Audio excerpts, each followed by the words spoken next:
Here on the lush, protected grounds of the Liberia Chimp Rescue and Protection Shelter, over 40 orphaned West African chimpanzees have found a home and a family, ranging in age from just babies who are still only a few weeks old to Johnny, who is 13 years old, one of only 2 adult chimps who lives at the sanctuary.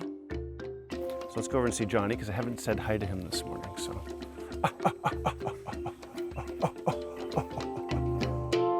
Johnny has come a long way since arriving at LCRP. His mother was killed, of course, and his family for bushmeat, but he was taken as an infant to be a pet, was part of the family for the first year or so until he got to be too rambunctious. When we came upon Johnny, he was about 13, and he had been chained to a tree for 10 years, and it was devastating. I have never experienced anything like what I experienced when I came around the corner and saw him. He was screaming bloody murder. I mean, he was terrified, and it wasn't an easy task because he's big and he was strong and he was very scared. And got him back here, and when I compare him to the person I met that day, I can't believe it, that's him. Ow, ow. Oh, he loved playing. He loved exercise because he's too healthy. Running in the morning, clapping your hand, calling somebody, greeting people, and so on. For the time being, Johnny is kept in his own enclosure, while founders Jenny and Jim are in the process of building new facilities where he can safely play with the other chimps. In his current space, caregivers ensure he gets tons of stimulation and interaction. Sometimes we teach him to clap, we teach him to run around for him to feel happy, to feel comforted. Key to his personal development has been his relationship with senior caregiver Eddie Freeman, who calls Johnny his son. Pick my hair, pick my hair, pick my hair, pick the hair. Oh, wow.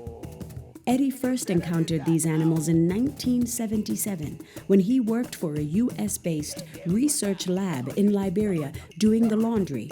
Come on, Johnny. Come on.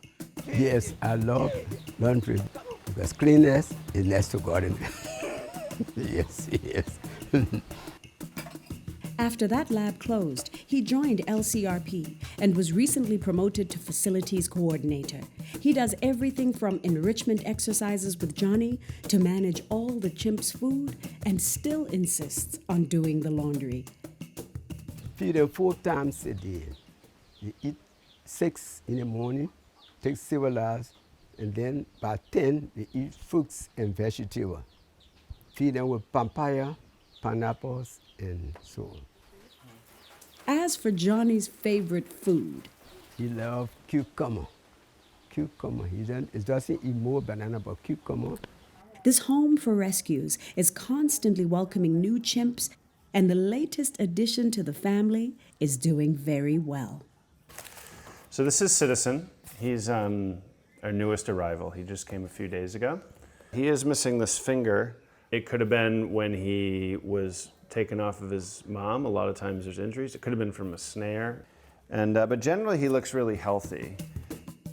Citizen was rescued by Liberia's first wildlife confiscation unit, a vital element in securing the future of this subspecies. So the job of the Wildlife Confiscation Unit will be multifaceted, but they'll be basically enforcing the law. There's a wildlife law in Liberia that makes it illegal for protected animals and chimpanzees specifically to be hunted, killed, kept, sold, eaten, anything that's dangerous to their well-being.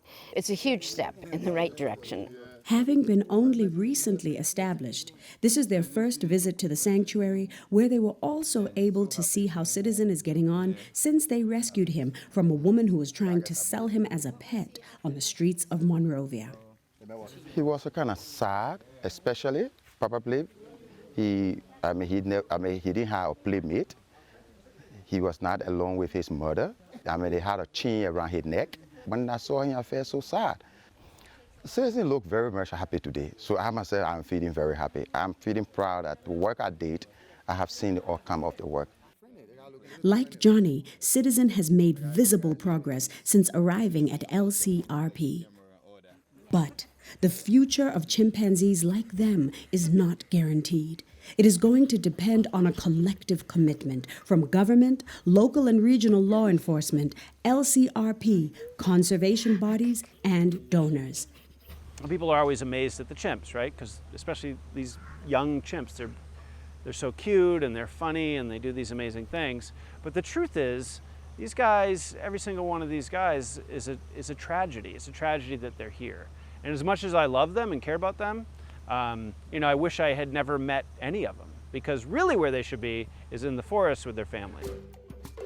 This couple that opened their doors and their hearts to saving a species hope that their labor of love will be continued across the continent by other compassionate conservations, ensuring chimps don't ever disappear from our planet.